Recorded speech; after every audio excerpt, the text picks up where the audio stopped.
How you like my new lighting situation? It's popping, right? Anyway, we're gonna get to the good parts of this episode. This is Insecure. This is season 4, episode 5, and this is Lowkey moving on. We begin with Issa in her apartment. She seems troubled. She seems worried. She's checking her block party Instagram page, and she sees that Nathan comments. Then they end up on the phone, and Nissa's warming up. Issa's warming up. Issa and Nathan. Nissa. I'm tired. Gotta get this done. This is already late, but I had to wait for my new situation to arrive after watching the jam session with Erykah Badu and Jill Scott, which fed my soul in so many different ways. The lighting also fed my soul. Jill Scott looked so heavenly. And at the end of the day, I will never look like Jilly from Philly, with that glow. But at the end of the day, I can try. So this is the try. But with that episode and with that moment, we got to see Nathan pop back up in a physical form. We've seen him just simply leave voice messages. I didn't ever think that we would see him this season because, at the end of the day, with Insecure, there's always a surprise. The surprise could have been that, hey, Nathan's gone and he ain't coming back. But he is back, and, there was a phone conversation, which I think a lot of us thought was going to turn into a booty call, and then she also thanks him for his help while she's warming up this quesadilla that she thought was a good idea to bite into, as Issa would do, and she burns the hell out of her tongue. After that, I got notes too, by the way. I come with the notes. After that, we see Molly and Andrew at Molly's apartment. By the way, Nathan and Issa also discussed, back to that whole booty call reference, he said that he had the house himself because Andrew's always at her girl's place. And this is a key part that I can't believe I was getting ready to skip over. When the season first started, it started with Issa saying that she's not fucking with Molly anymore. And now we know why, and we know who she's also saying it to. I don't think any of us could have predicted that it was going to be Nathan that she was saying it to. But that's who she was saying it to. Let's see. So Molly's going back and forth, deciding what to wear, what not to wear, what she should do. Should she go? Should she not go? And Andrew getting sick of it. Y'all already know Andrew real straight to the point. He does not mince words. He's not going to beat around the bush. He like, listen, you don't want to go? We ain't got to go. I'll let him know we not coming. She's like, of course I have to go. You know what I mean? And then she gets her shit together and they decide to go. She's like, I love her. I just don't really like her right now. They get to the block party and Issa's moving around like a boss. She's moving around like the mover and shaker that she really has been trying to be every season since we first have come into this show. I think that's kind of one of the main issues is that Molly is not okay with Issa wanting to be a boss, and she's not okay with her wanting to be the boss in the circle. Everybody else is a boss too. Tiffany is a bossy ass housewife. Kelly, is an accountant. And, at the end of the day, Molly has one up on everybody. She's the badass lawyer. But at the end of the day, Issa's just that friend that works at a nonprofit. Don't really have much money, has to really scrape together to do what the most of them can do, effortlessly as far as trips, food, money, whatever the case may be. So I don't think Molly is used to this growth, and I don't think that she likes it. You know what I mean? I don't think that she likes it, and I don't think that she understands it. And she doesn't understand it because she doesn't want to, and she doesn't want Issa to change. You need to stay. We all have that one friend or a few friends. You need to stay that inferior friend so I can stay superior. You need to stay in your place, stay in your lane. You need to stay not shit, because at the end of the day, I need to feel superior when I'm around you.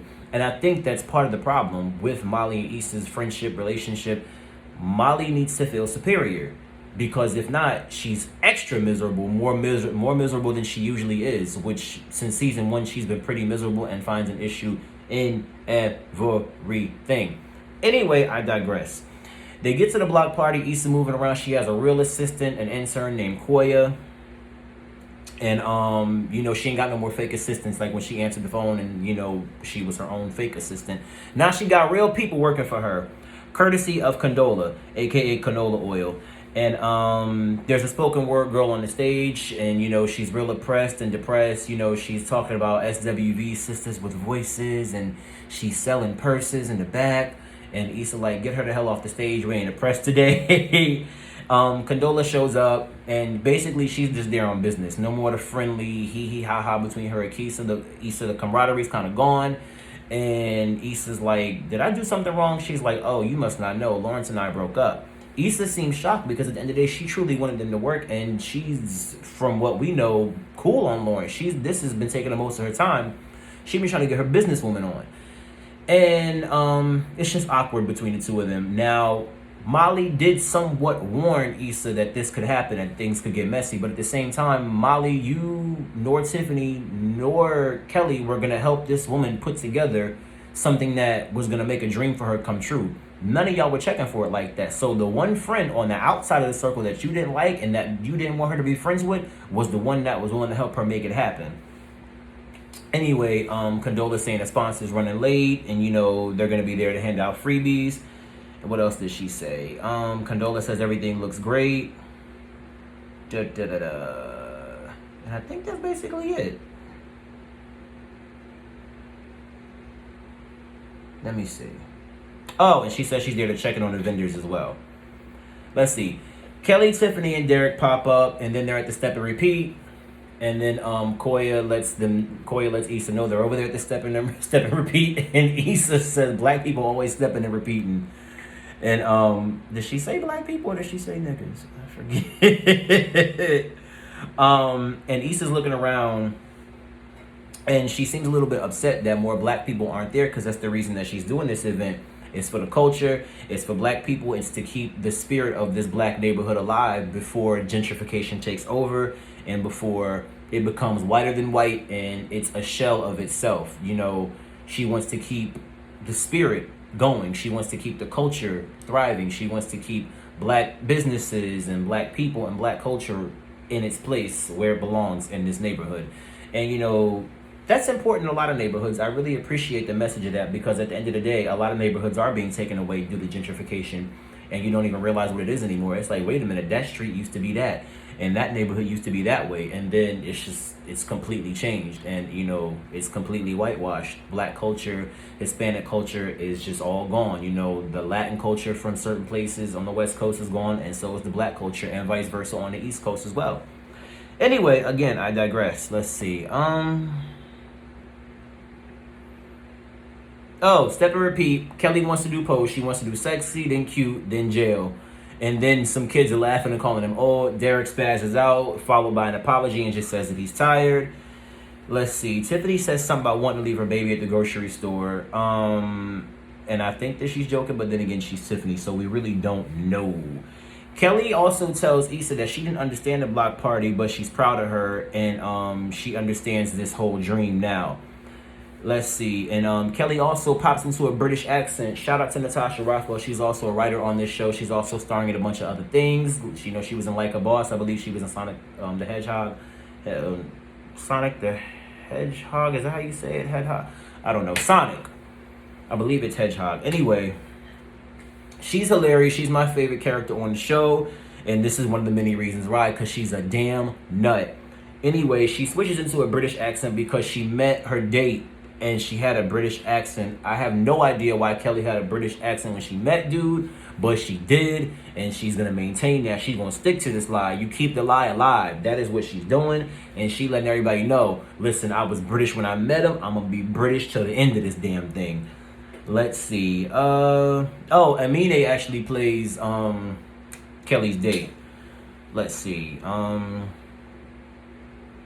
Issa asked Tiffany and Derek if she knew that Condola and Lawrence broke up. Tiffany says no, she didn't know. She'd been on maternity leave. She's out the loop. And Derek says no, which is kind of crazy because Lawrence usually shares everything with me. He actually overshares, so he's disappointed that he didn't know. Let's see. Issa gets pulled away for an interview. The interview turns out to not really be an interview for anything at all because the lady is a YouTuber and the YouTube channel hasn't been started yet. But she has a whole camera crew and a whole suit and everything, and she's just like, I wanted it to look professional. Those were her words. And Issa asked Koya if there's any other press that wants to speak to her, and Koya checks her earpiece, and she's like, no. Koya is hilarious. I would love to see more of her on this show. She's hilarious. I believe she'll be in the next episode. She's hilarious. Let's see.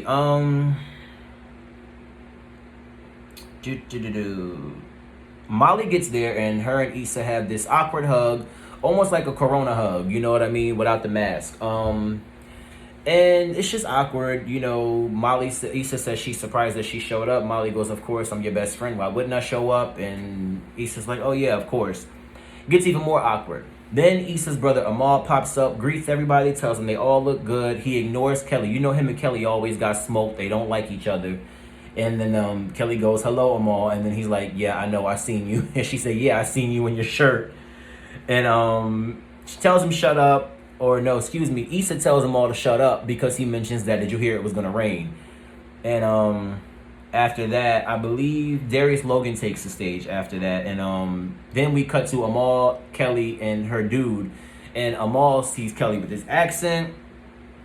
He tries to ruin the whole thing. He tries to bust it up, but luckily Kelly's date is a little bit slow, so he don't catch on.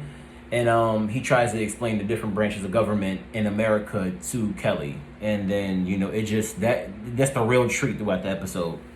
Then you see Derek talking to baby Simone, who is Tiffany and Derek's daughter, their babysitter, and then the baby is pissed. And Peppa Pig apparently has something to do with it. And then Derek tells Tiffany, "We gotta go relieve the sitter." And Tiffany's like, "Listen, can you just go? I'm out. I don't really want to go home. You can go. I'll see you later." And let's see. Oh, Tiffany stays. She continues to dance with Amal. And low-key, Tiffany is giving vibes of postpartum depression. I'm glad that they're using her storyline to highlight things with black women and pregnancy and maternal issues, because it is real and it doesn't get enough of a spotlight. So I'm glad that Issa did that when they all went to the house to check on Tiffany and the baby, and they talked about black women being neglected in the hospital post-pregnancy, such as blood clots and hemorrhaging. And I'm glad that they're highlighting postpartum as well, because it is very important. Let's see here. We can ready to wrap this up. Okay, so then you see Andrew and Molly sitting down in some little lounge area, and Molly seems impressed, even though she hates to say it. It seems like she hated to say it to me. And then Andrew's like, "She really put this together, right? You guys might be having an issue because she's been working so hard. Remember when you kept dodging me for work?" Ding, ding, ding, ding, ding. He brings a point home. Let's see. Issa's back on the job, and she's saying hello to sponsors, greeting everyone. Who but Trina and Benjamin with the gay daddy pop up. And Trina says something about tap dancing for white people. Issa gets defensive. Trina points to the people on the stage, and there's an actual tap dancer. And then Trina says that the white people think the block party is a farmer's market. And then, light skin in the flesh, Nathan pops up in physical form. We ain't seen Issa and Nathan together since the season finale last season. And, they have an awkward hug. He says it's good to see her. She like, "Oh, really?" You know what I mean? I think that was shade from the fact that he vanished into thin air last season. Let's see. Oh, Issa's preoccupied. She's, wondering where are the black people, and then she's wondering where Vince Staples is. And Nathan's like, "They come and chill out." You know what I mean? He's like, and he brings up the fact that, remember when this was all just an idea when we were at Coachella, then look at it now. You know what I mean? And that's good to have people remind you that this was all once just an idea. This was just a dream, and now it's a reality, and you came far. Let's see.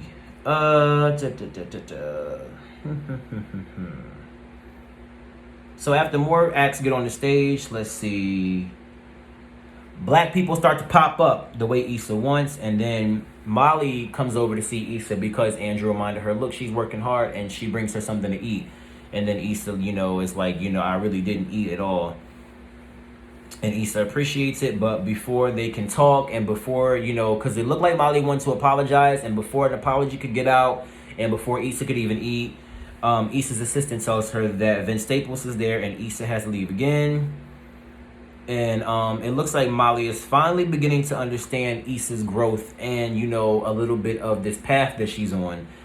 And let's see, Issa and Koya go meet Vince, and then and his manager, and Koya is excited and she's nervous, and she's so damn excited and nervous she begins to have a nosebleed. Vince and his manager look real nervous and scared, and let's see. And then Issa runs into who but Thug Yoda from the Dunes, and he's just probably one of the best characters on TV in general. let alone the show. I'm glad they find ways to keep incorporating him into Issa's job situation every damn season because he is hilarious. And then what did he say? A lesbian couple moved in, and then I think he said they were having problems and that he could hook Issa up, and then Issa was like, still not gay, and then he goes, take your time. I don't know why he thinks Issa's a lesbian, but that is some fucked up shit. Sorry, but that is messed up. Here's a hilarious character. Let's see. There's a dance off on the stage going on. Then the wobble comes on, and then Molly and Issa have a moment of just clarity. You know, a brief moment of clarity to where they're friends again instead of frenemies. And then they do the wobble together, and we ain't seen this bright side of them and them laughing and having a good time probably since Kiss and Grind, since a minute. We ain't seen this happen between the two of them. Let's see. Issa gets on stage. The MC tells her come on stage, talk about the show, talk about the block party. They start chanting Vince Staples' name. They ain't trying to hear what Issa got to say. She's like, oh, that's who y'all want? And then he comes on the stage. Let's see. After this, the bottom falls out. And the good moments don't last long because Issa, you know, had this beautiful day, this block party, and Vince's manager, somebody rudely interrupted my video and decided they wanted to, you know, send messages and call and all of that good stuff, but whatever the case may be. Anyway, so Vince's manager comes over to thank Andrew for the hookup. Molly asks what hookup, and this is when Andrew tells Molly that, you know, he helped Issa, and that's how Vince became the headliner. But Nathan is the one who asked him for Issa. Andrew just sent an email. And, you know, although Andrew was like, yo, it wasn't a big deal to help Molly's best friend, Molly flips out. And then, you know, he asked, what's the issue? Which is what the rest of us wanted to know. And I actually tweeted way before this episode came on, when she asked Molly for help, I was like, yo, Issa, just go ahead, go ask, you know, tell, you know, Nathan you need his help. And luckily she heard me. I feel she heard me, and they rewrote the episode, and she heard me tell her to ask Nathan for help. Because at the end of the day, another thing I pointed out, Molly, you wouldn't even have Andrew if it weren't for Issa, and if it weren't for her getting with Nathan and driving Lyft and meeting him that way, and then linking up with him at Coachella, you would have never met Andrew, so you wouldn't even have a relationship to bitch about if it weren't for Issa. Anyway, let's see. Molly's pissed. This was the moment she was waiting on. She got to piss on Issa's parade. You can't let Issa have a moment. You can't let her be successful. This just had to be the day that you ruined her shit. Koi is leaving, and Nathan and Issa are saying goodbye. Her nose is still bleeding, and, you know, they're like, you should probably get to a hospital. And then Nathan goes, oh, she says she don't have insurance. Nathan goes, she should be driving, and Issa goes, I can't police her. I don't pay her, or whatever the case may be. Molly goes over to Issa. She says she needs to talk. And then she asked Issa if Andrew helped her get Vince for the show. And Issa was like, yeah. And then Molly says that, you know, you deliberately went behind my back. I told you I wanted to set boundaries. And Issa lets her know you were willing to let your best friend fail over a random rule that you invented. Molly then goes low and says, you're always using somebody. You stay needing somebody for a little favor. And then, you know, at the end of the day, I think a lot of us are wondering, especially Issa, why are you doing this here? And then, you know, Tiffany comes over and goes, you know, and real calm and real sweet. Tiffany was trying to have a good time, and she really didn't want to see this happening because I think Tiffany, as I said before, is really going through some things. And this was just going to mess up the whole mood. She was like, yo, we ain't got to do this. It's been a beautiful day. We had a good time. We ain't got to do this. And then Issa goes further and says, at the end of the day, if things don't work out between you and Andrew, it's going to be your fault. It won't be my fault. And then after that, Molly decides to start putting her hands in Issa's face. And, you know, she puts her finger in her face. Issa's like, you better get your effing finger out my face. And then somebody sees the argument and thinks that Molly has a gun.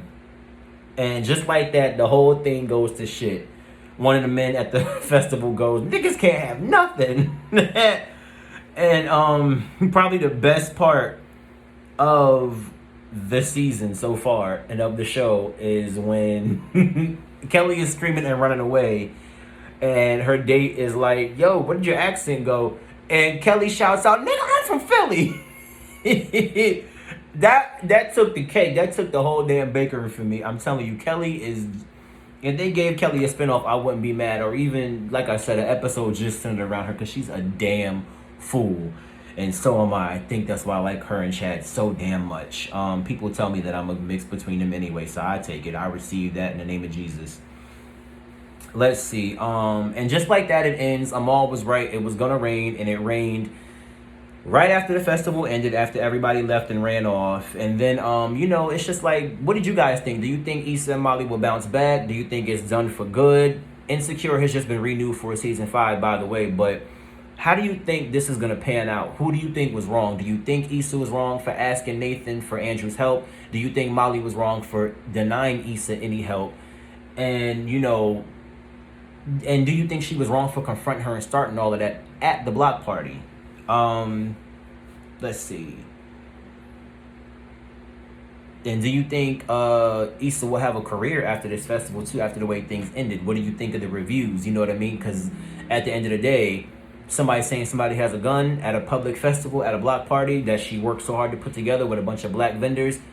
We'll see if that actually has an impact on what goes forward with Issa in a career, as far as, her planning block parties, festivals, and, concerts, and, event planning and all that good stuff. But anyway, guys, this was long-winded, but this was a bomb-ass episode. It had to be.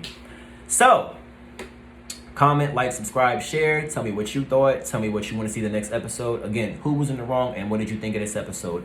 What do you think of my new lighting situation? You like this? I like this a lot. I feel very, I feel very grown. I feel very adult. Anyways, guys, I will talk to you the next episode. Again, sorry this is late. The next one is going to come the same day because I got this going on now, so I'm excited to use it. Later, y'all.